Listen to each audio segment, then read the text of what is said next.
My wife cheated while I was working night shifts to pay her tuition. I caught her in our bed with another man.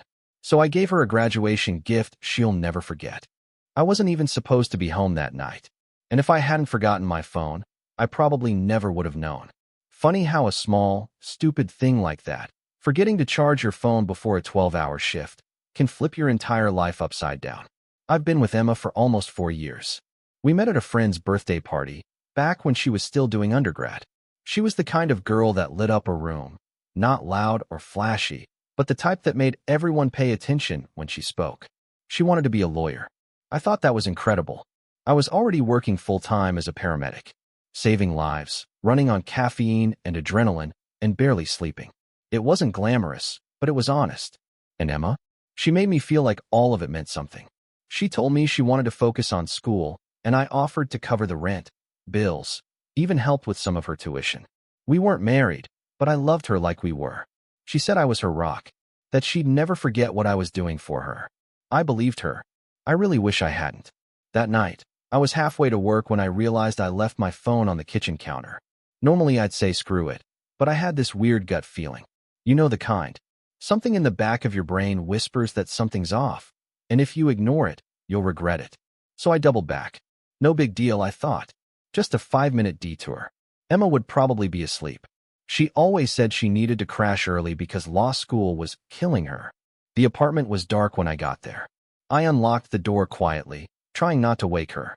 Slipped my boots off. Walked through the kitchen. There was a wine glass on the counter.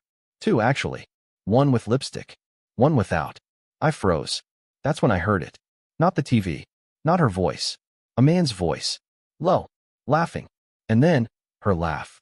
That soft, fake, flirtatious laugh I'd never heard her use with me. I walked down the hall, and the door to our bedroom was cracked just enough to see the nightmare playing out. There she was. In my bed. Our bed. With some guy I'd never seen before. He was shirtless.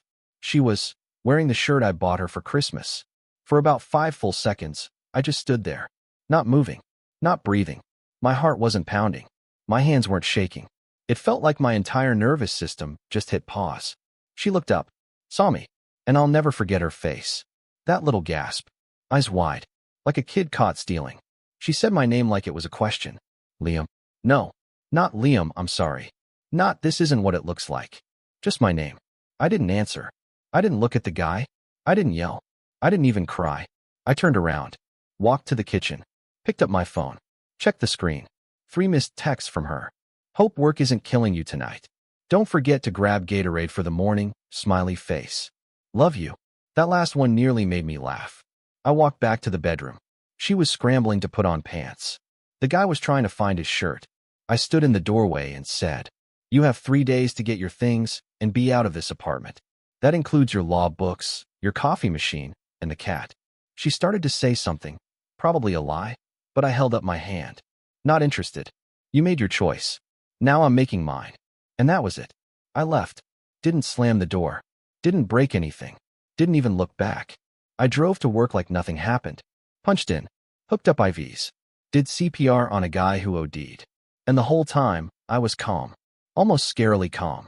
Because somewhere between seeing her with him and stitching up a drunk teenager who crashed his motorcycle, I made a decision. I wasn't going to beg. I wasn't going to scream.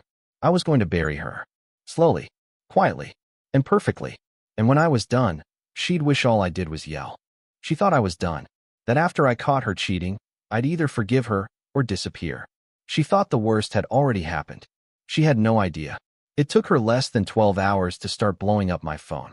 At first, it was apologies. Please talk to me. It was a mistake.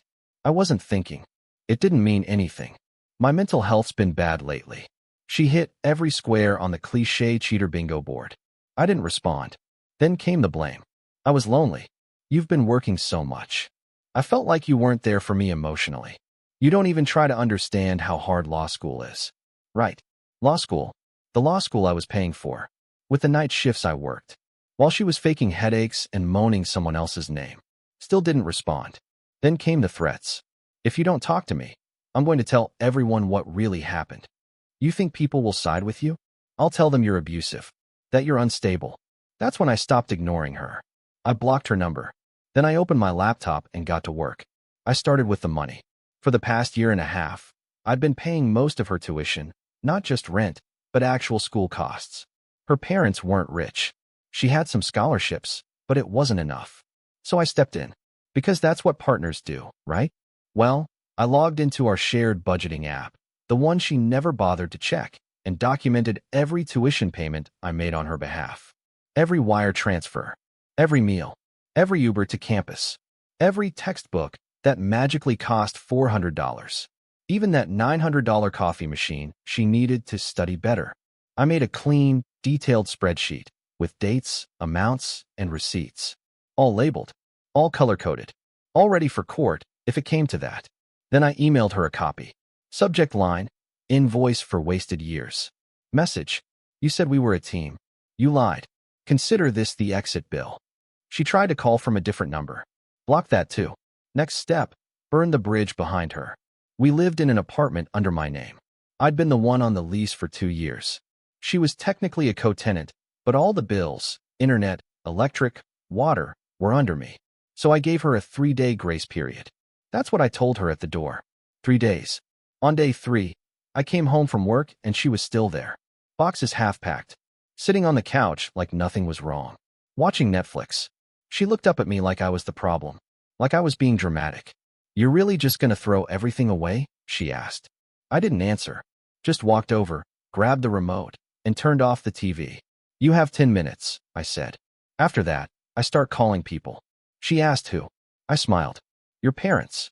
Your internship coordinator. Your scholarship sponsor. Do I need to keep going? She called me cruel. Cold. She said I was trying to ruin her future. And that's when I realized, yeah, that's exactly what I was going to do. Not because I was angry. Not because I wanted revenge. But because she had been building her future on my back, while laughing behind it. She packed faster after that.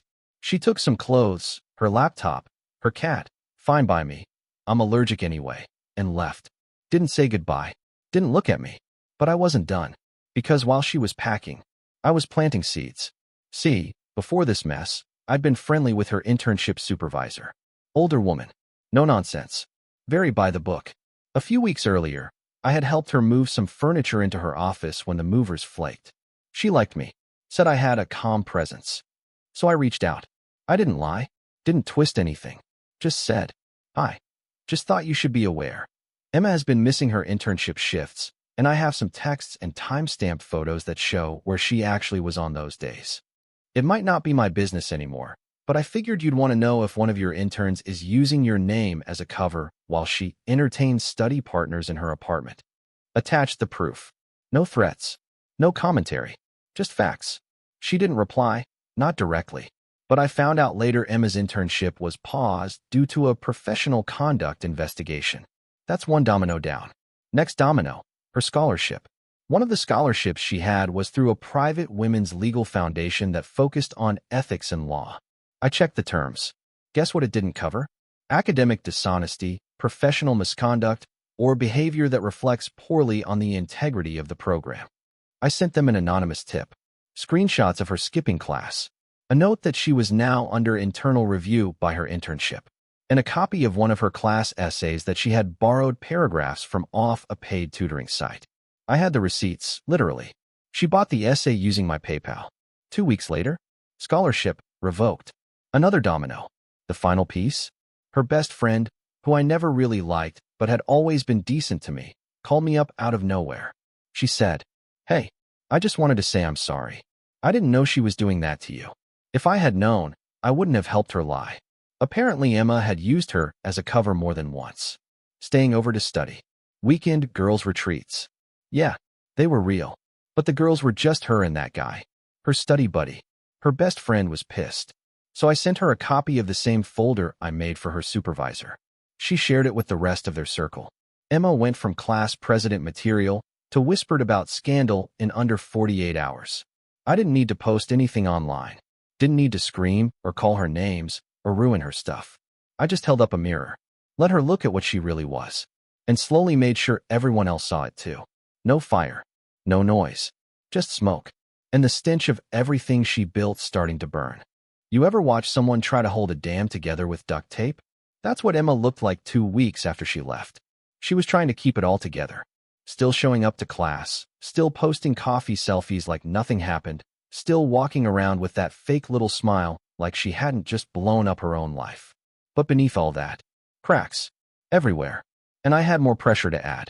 Let's talk about image. Emma cared a lot about how people saw her.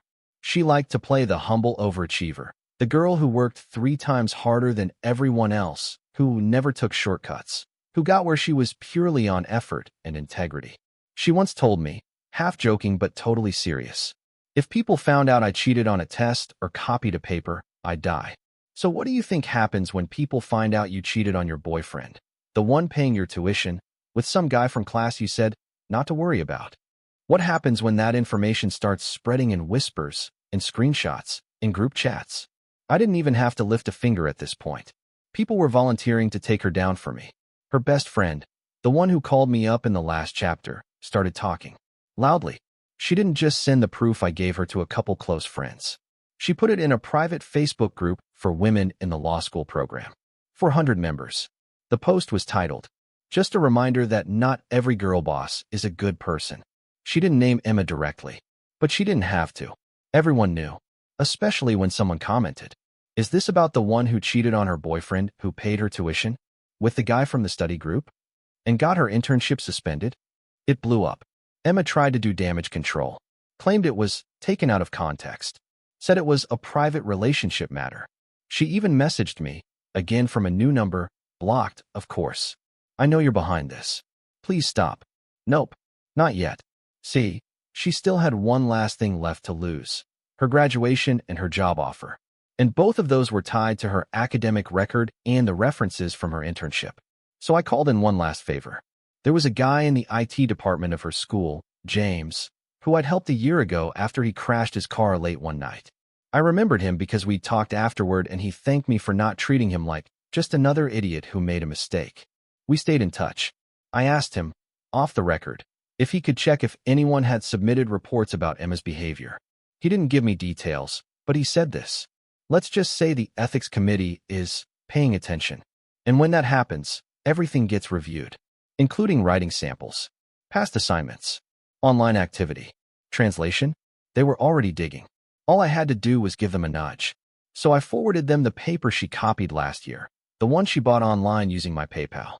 I attached the original source, attached the receipt, attached her version, with highlighted sections that matched. And that was that. The final match. Just waiting to hit the pile of gasoline she'd been standing in for months. The fallout came fast. One morning, I woke up to a message from someone I didn't recognize. A second-year law student who was part of Emma's study group. "Dude, I don't know what she did to you, but it's like watching someone get publicly executed in slow motion. Word is, she's losing her offer from the firm she bragged about for a year. Everyone knows. Professors are talking. Nobody's saying it out loud, but she's radioactive now." I didn't respond, just smiled a little. And then, as she called, block number again. But this time I answered. I don't know why. Maybe I wanted to hear the sound of it. She was crying. Not the fake, manipulative kind. Real, messy crying. Voice shaky, breath hitching, totally panicked. She asked if I was proud of myself. Said I destroyed her life. Said she was going to drop out. Said her parents weren't talking to her anymore. Said she might lose everything. And all I said was, "You cheated on someone who paid your tuition. You lied. You manipulated. I didn't destroy anything. I just stopped protecting you." Silence on the line. Then a small, broken, "I loved you." I didn't laugh. I didn't yell. I just told her the truth. "No. You loved what I did for you. What I gave you. You loved having a backup plan. You don't love people. You use them." Then I hung up. Blocked the number. Again. And that was it. She was still technically a student. Still technically going to graduate. But her reputation? Torched. Her job offer? Gone. Her friends? Either turned or vanished. Her resume now had scorched earth all over it. I didn't punch a wall. Didn't slash her tires. Didn't throw her stuff out the window. I just handed her the rope and watched her build her own gallows. I thought she might disappear. After everything, the job loss, the internship, the social circle turning on her, I figured she'd pack up and move home. Lay low. Regroup. But nope. She did what people like her always do when the mask slips. She tried to put it back on and pretend nothing ever cracked. 2 weeks after our last phone call, The one where she cried and told me I ruined her life. She posted a selfie at a cafe with the caption, "Taking life one latte at a time.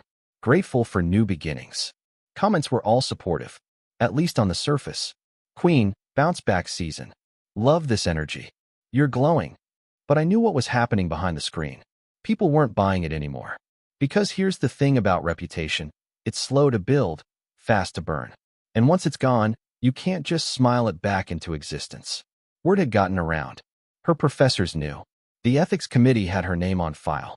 Her classmates were whispering behind her back, and not in a cute, gossipy way. In a don't partner with her on group work, she's toxic kind of way. But she kept showing up. That semester's final presentations were a big deal. Senior students were expected to showcase their research projects in front of a panel, professors, some legal professionals, even a few potential recruiters. It was meant to be a kind of last impression before graduation. Emma had planned hers for months. Her topic? Restorative justice and the ethics of second chances. I'm not even kidding.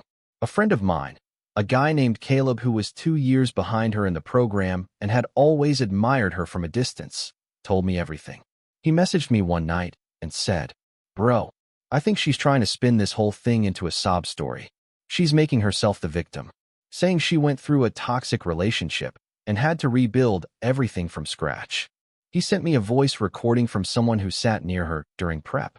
She was practicing lines like, "Sometimes the people closest to you are the ones who hold you back the most. I had to lose everything before I could truly find myself." Classic.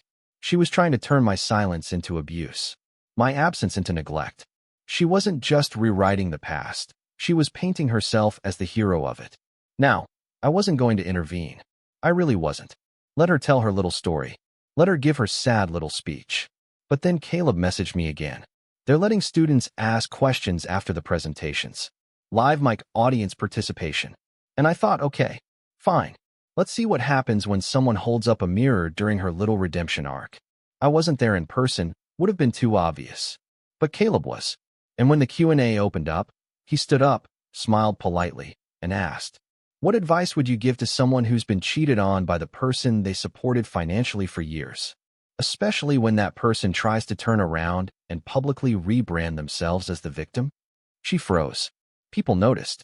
She stammered something about how every situation is complicated and that healing isn't always linear, and some other Pinterest-sounding nonsense. But the spell had broken. Afterward, students started talking again, this time louder. Someone in the back muttered, "I heard she lost her internship for lying." Another said, "Isn't she the one who cheated on her boyfriend while he was working night shifts?" She rushed out of the room before the last presentation ended. That week, I got another message. From a throwaway account. No name, no profile pic. "I can't sleep. You win. Are you happy?" I didn't respond. Because this wasn't about winning. It wasn't a competition. It was justice. She played a game where she gambled with people's trust. She lost. I just made sure the house collected. The final nail? A week later, I saw her on a local Reddit thread. Someone posted, "Does anyone know what happened to that law student Emma, redacted? She was all over the faculty Insta last year. Now it's like she disappeared." The top comment? "She self-sabotaged so hard I'm surprised she didn't sue herself." Another one. "I was in her ethics class. Trust me, the irony writes itself. She didn't show up to graduation. No photos. No celebrations. No 'we made it' post. Someone told me she went back home to live with her parents. The job offers? Gone. The scholarship? Gone. The friends? Vanished. The boyfriend she cheated with? He dipped the second the drama hit. And me? I slept better than I had in months. Graduation day used to be something we talked about like it was our moment. Emma would joke that I better not oversleep and miss it, and I'd tease her about bringing an air horn to embarrass her when she walked the stage. We had this whole fantasy built up, me in the crowd, her in the gown, teary-eyed parents taking pictures. The couple who made it through everything. Yeah, that fantasy's dead. But graduation still came, and I still showed up. Now, before you think I'm crazy for showing up to my cheating ex's graduation ceremony, let me explain. I wasn't there to cause drama. I wasn't even invited. I was just watching, from a distance. I wanted to see the ending. I'd been writing this quiet little revenge novel in real time, and now we were at the final chapter. And I wasn't alone. Caleb was there, the same guy from the last chapter, the one who torpedoed her Q&A session. He saved me a seat near the back.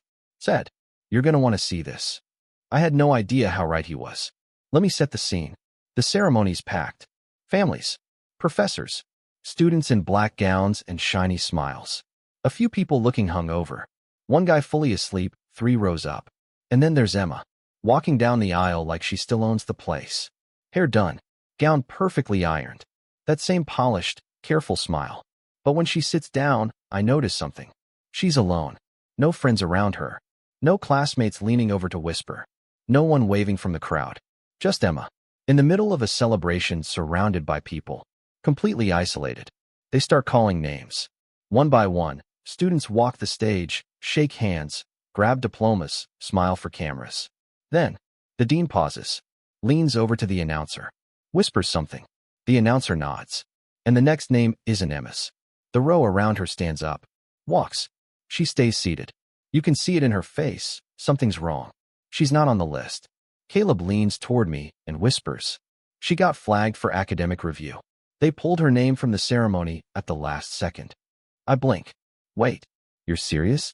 Yep. She's still technically enrolled. No degree yet. They're waiting on the ethics committee's final ruling. And just like that, all that posing, all that pretending, all that girl boss comeback nonsense, dead on arrival. I couldn't help it. I walked up to her as the ceremony was ending. Not to start anything. Just to end it, once and for all. She saw me coming and stood up fast, looking around like she hoped someone would swoop in and save her. No one did. I stopped a few feet from her. She looked wrecked. Mascara smudged. Lipstick faded. Confidence gone. She opened her mouth, but I beat her to it. Congrats on making it. Oh wait, never mind. Her mouth shut. Her eyes narrowed. Why are you here? She snapped, voice low. Closure, I said. I figured I'd at least give you a proper send-off. I paused. Let the silence hang. Let her wonder what was coming. Then I leaned in just a little and said, "You know what the saddest part is? You could have had everything. A degree. A job. Me. But you traded it for 5 minutes with some guy who won't even return your calls now." She flinched. I saw it. Hit dead center. "I hope it was worth it," I said. "Because this is the only legacy you've got now." She didn't reply. Just turned and walked away. And I let her. No big scene. No shouting match. No dramatic, "You'll regret this." Just me. Calm, standing in the sun, watching the final ember of her reputation flicker out. That night, I got one last message. No name. No intro. Just, "I miss the way things used to be." I didn't reply. Didn't even open the thread. I just deleted it.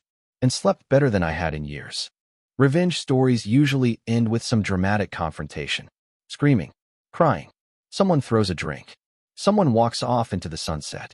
But in real life, there's no closing credits. Just silence. That's how it felt in the weeks after graduation. Emma disappeared. No more cryptic Instagram posts. No coffee shop selfies. No healing journey captions. She was just gone. A friend of a friend told me she moved back in with her parents. Small town. 2 hours away. The same place she swore she'd never return to.